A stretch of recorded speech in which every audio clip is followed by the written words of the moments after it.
मी असं देतो की आयुष्यभर आठवण काढतील। नमस्कार, आपण पाहत आहात पुणे लाईव्ह न्यूज। पाहूयात आज दिवसभरातील ठळक घडामोडी।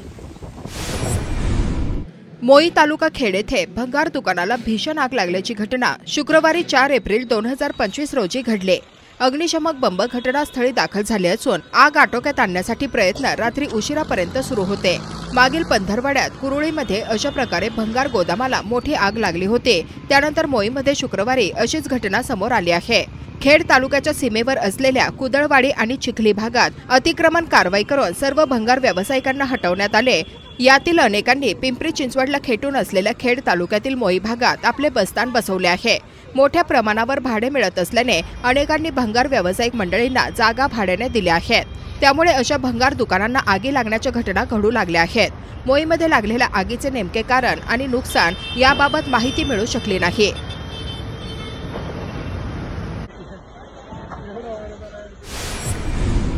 खेड तालुक्यात मागील 6 दिवसांपासून ढगाळ हवामान आणि अवकाळी पावसाचा तडाखा सुरूच आहे।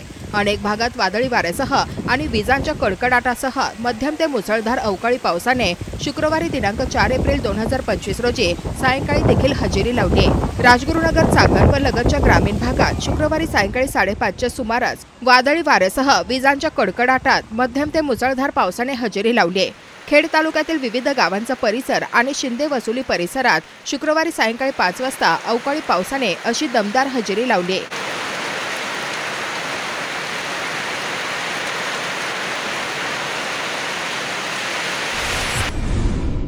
खेड तालुक्यातील कडदे गावातील मंदिरात कीर्तनाला घरातील मंडळी गेली। त्या दरम्यान घरातून अज्ञात चोरट्यांनी घरातील टीव्ही, भांडे असे प्रापंचिक साहित्य लंपास केले। याबाबत 60 वर्षीय महिलेने खेड पोलिसात तक्रार दिली आहे।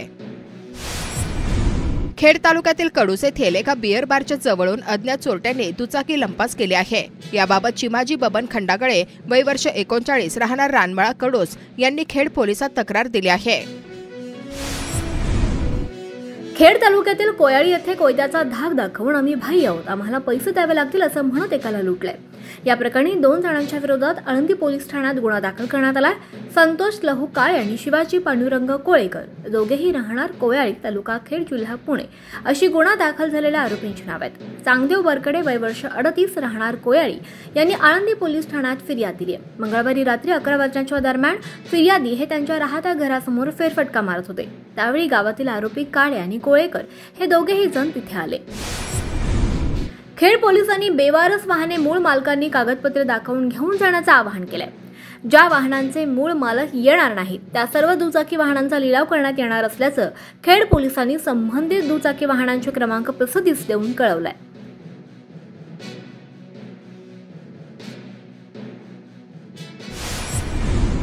खेड तालुक्यातील सायगाव येथील यात्रेत बैलगाडा घाटातून बैल पळून गेल्याची घटना घडली आहे। घाटात जुंपल्यानंतर घाट पार करून गेल्यानंतर बैल तसाच पुढे पसार झाला। याबाबत बैलाचे मालक अक्षय भोगटे व वैभव फदाले यांनी बैल कुणालाही आढळल्यास कळवण्याचे आवाहन केले। पळून गेलेल्या बैलाची माहिती देणाऱ्यास योग्य बक्षीस दिले जाणार असल्याचे देखील त्यांनी सांगितले आहे।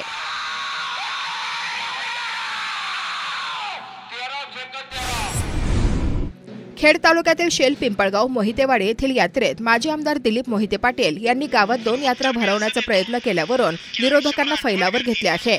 मोहितेवाडी येथील यात्रेचे 2 वेगवेगळे हँडवेल छापण्यात आले होते। यात एकावर माजी आमदार दिलीप मोहिते यांचा तर दुसऱ्यात आमदार बाबाजी काळे यांचा फोटो छापण्यात आला होता। मात्र दिलीप मोहिते समर्थकांना पोलिसांकडून यात्रेची परवानगी मिळाली होती, त्यांनीच यात्रा भरवली। याच पार्श्वभूमीवर यात्रेत बैलगाडा घाटात आल्यानंतर माजी आमदार दिलीप मोहिते काय म्हणाले ते पाहूयात। गावातले काही पैलवान उचलले, खरं म्हणजे ज्यांनी त्याने आपल्या ताकदीकडे बघून विचार करायला पाहिजे। मला तर आश्चर्य वाटतंय, काहीच्या जन्माच्या अगोदरपासून मी राजकारण करतो। 85 साली मी राजकारण आलो, 88 साली मी गावचा सरपंच झालो। ज्यावेळा काहीचा जन्म नव्हता त्यावेळापासून मी राजकारण करतोय। गेल्या 40 वर्षाच्या राजकारणामध्ये खूप चढ उतार मी पाहिलेले आहेत, खूप पटकलेले आहेत। मला राजकारणात फार दम आहे, अपमान सहन करण्याची सुद्धा माझी तयारी आहे। पण उत्तर मी असं देतो की आयुष्यभर आठवण काढतील। म्हणून काही लोकांना माझी विनंती एवढीच आहे की मी माझी किंमत कमी करायला तयार नाही, किंवा एखादा माणूस समोरचा किती ताकदीचा आहे तिथपर्यंत आपण यायचं। पण नाईलाज झाला की काही गोष्टी कराव्या सुद्धा लागतात. त्यामुळे ज्यांनी त्यांनी आपल्या उकोपाप्रमाणे राबून ज्यांनी त्यांनी आपल्या तब्येतीला आपल्या परिस्थितीला शोभेल असं वागावं एवढीच माझी या निमित्तानं काही मंडळीला विनंती आहे. मी एवढेच सांगतो की आतापर्यंत मोहितेवाडीचा विकास सोडून मी कुठलाही विचार या ठिकाणी केला नाही. राजकारणातली अनेक पदं तालुका पातळीची, जिल्हा पातळीची, राज्य पातळीची मी भोगलेली आहेत. आता राजकारणात काही मिळावं अशी काही अपेक्षा माझी राहिलेली नाही आणि त्यामुळं अनेक कोणाशी स्पर्धा करून मी स्वतःचं काही महत्व कमी करण्याचा विचार बिलकुल नाही. पण काहींना सारखंच वाटत असेल की माझ्या भोंगड्याने यांच्यावर काही परिणाम होतो. बिलकुल काही परिणाम होणार नाही. मला माहिती भोंगडारी कधी चावत नसतात. रामनवमी सणाच्या पार्श्वभूमीवर चाकण पोलीस ठाण्यात शुक्रवारी 4 एप्रिल रोजी बैठकीचे आयोजन करण्यात आले होते. यावेळी डीसीपी शिवाजी पवार, एसीपी राजेंद्र गौर, चाकणचे वरिष्ठ पोलीस निरीक्षक प्रमोद वाघ आदींनी मार्गदर्शन केले. रामनवमीच्या निमित्ताने चाकण शहरात सालाबादप्रमाणे यंदाही भव्य दिव्य मिरवणूक व विविध धार्मिक कार्यक्रमांचे आयोजन करण्यात आले आहे. रविवारी 6 एप्रिल रोजी चाकण शहरात माणिक चौक ते संपूर्ण शहरात भव्य दिव्य मिरवणूक काढण्यात येणार आहे. संपूर्ण खेड तालुक्यातील नागरिक यात सहभागी होणार आहे. या भागात येणाऱ्यांना पार्किंगची सोय व्हावी यासाठी व्यवस्था करण्यात आली आहे. चाकणमध्ये संग्रामदुर्ग किल्ला, चाकणमधील जिल्हा परिषद मराठी शाळा, आंबेठाण चौक, चक्रेश्वर मंदिर परिसर या ठिकाणी पार्किंगची व्यवस्था करण्यात आली आहे.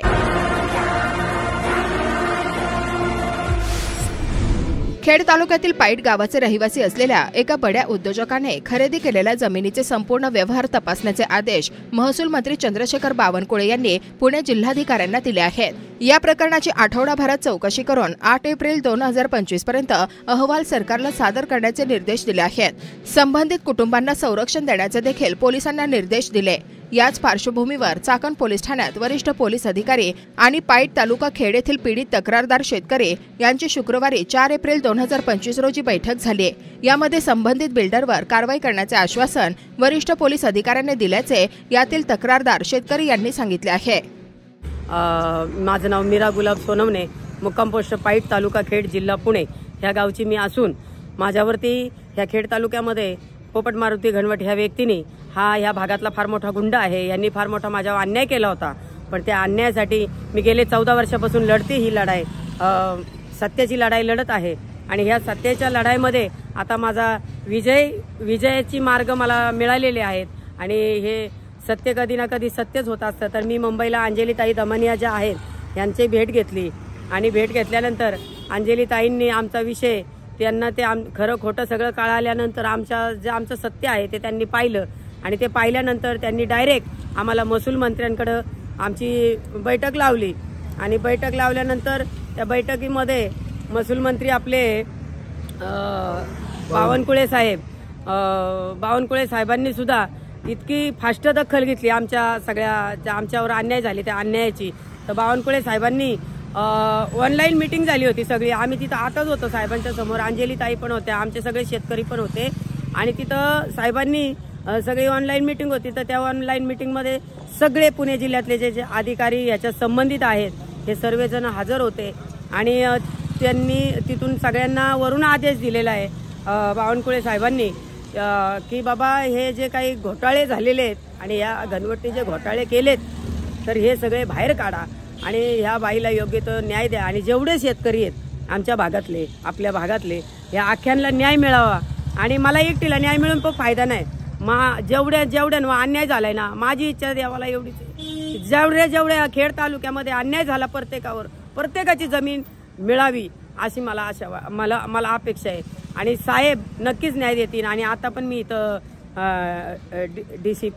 डीसीपी साहेबांना भेटायला आले चाकणमध्ये आणि डीसीपी साहेबांची आमची मीटिंग चांगली एकदम छान झालेली आहे आणि डीसीपी साहेबांनी मला इथपर्यंत आश्वासन दिलंय की मीराताई तुम्ही आतापर्यंत जे काही तुमच्यासोबत घडलंय ठीक आहे पण आता ते मागचा विषय सोडा, पण इथून पुढे मी तुम्हाला 100% चांगल्या प्रकारचा न्याय देणार आहे आणि जे याच्यामध्ये दोषी गावणार आहेत तर ह्यांच्यावर मी कडक कारवाई करणार आहे असं साहेबांनी आश्वासन मला दिलेलं आहे. आणि मला साहेबांचं नाव विसरले, शिवाजीराव पवार साहेब डीसीपी साहेब यांनी मला एकदम मी त्यांची मनापासून आभारी आहे की त्यांनी खूप चांगलं मला आता सहकार्य इथं केलं. चाकण चौकीला मी आले, साहेब इथं आले होते, मी पण नाशिकवरून आलेली आता इथं कार्यक्रमाला गेलते नाशिकला मी. तर साहेब म्हणले की अगदी फास्टमध्ये ही कारवाई आम्ही करू आणि जो डुप्लिकेट शंकर आहे, शंकर मारुती रौंदळवाडीचा आणि काळूराम माधू जाधव हा गवारवाडीचा कुलमुक्तार पत्र ज्या शंकरने याला लिहून दिलं, या डुप्लिकेट माणसांची आम्ही ताबडतोब चौकशी लावणार आहे आणि यांच्यावर कारवाई करणार आहे असं साहेब मला बोललेत. आता सर, मी नामदेवराम रौंदळ, पोपट घनवट यांनी आहे ना माझ्या वडिलांची सुद्धा फसवणूक केली. गोड बोलून त्यांनी घरी बंगल्यावरती रामभाऊ बाळा रौंदळ यांना त्यांनी बंगल्यावरती बोलून घेतलं. माझं तुमच्याकडे काम आहे, तुम्ही बंगल्यावरती मला तुमच्याशी चर्चा करायची असं म्हणून गोड बोलून घरी बोलून घेतलं आणि माणसं पाठवली 2-4 त्यांना नेण्याकरता. त्यांना गाडीमध्ये 4 व्हीलरमध्ये घरी येऊन गेले आणि बंगल्यावरती नेल्यानंतर वडिलांना त्यांनी मारहाण केली आणि बाबा बाकीच्या भावांनी जमीन विकलेली, तुझ्या हिश्श्याची जमीन तू आम्हाला खरेदीगत करून दे, नंतर तुला जीव मारू आणि तुझ्या कुटुंबालाही संपू, अशा पद्धतीने त्यांनी धमकी देऊन आहे ना वडिलांकडनं ते खरेदीगत करून घेतलं. चाकण पालिकेत येणाऱ्या नागरिकांना वेगवेगळी कारणे पुढे करून कामे जाणीवपूर्वक टाळली जात असल्याचा अनुभव सध्या येत आहे. एका मालमत्तेची नोंद लावण्यासाठी सर्व कागदपत्रे दाखल केल्यानंतर देखील मागील 4 वर्ष हेलपाटे मारावे लागत असल्याची धक्कादायक बाब समोर आली आहे. याबाबत पत्रकारांनी जाऊन पाहणी केल्यानंतर अधिकाऱ्यांच्या सहीनंतर देखील नोंद लावण्यात आली नसल्याची धक्कादायक बाब समोर आली आहे.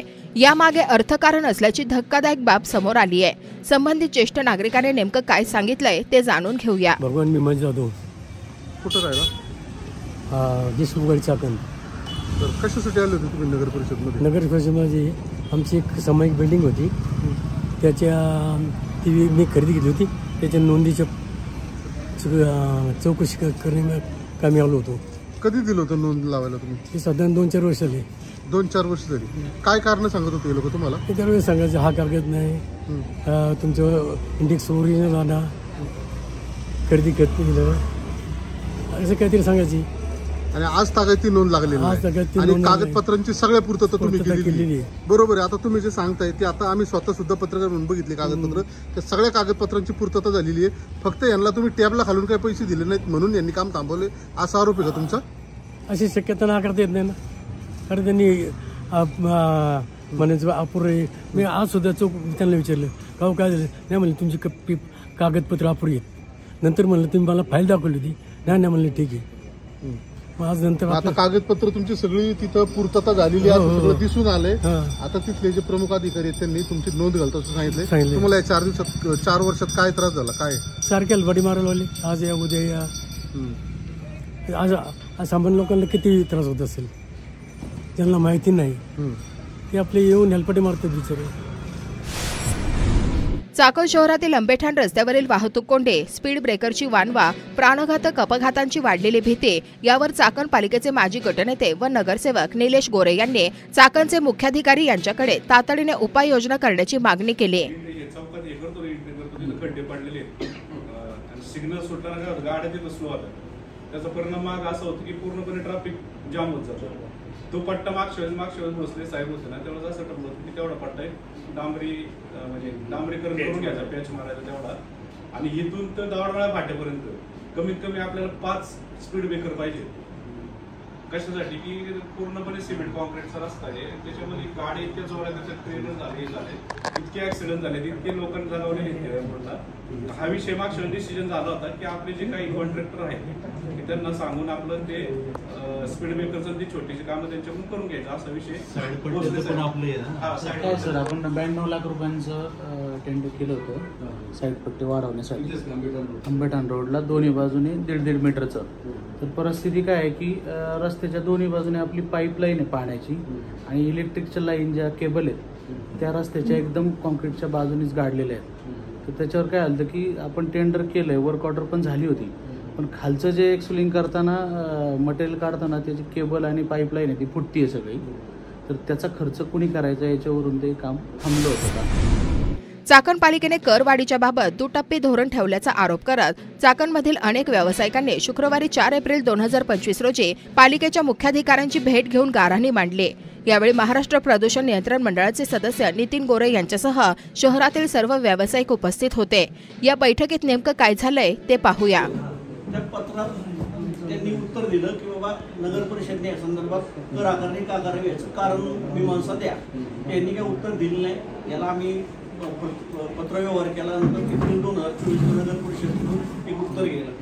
नंतर 9/9/2024ला 2022 ते 2026 या कर आकारणीला स्थगितीचं पत्र नगर परिषदला प्राप्त झालं.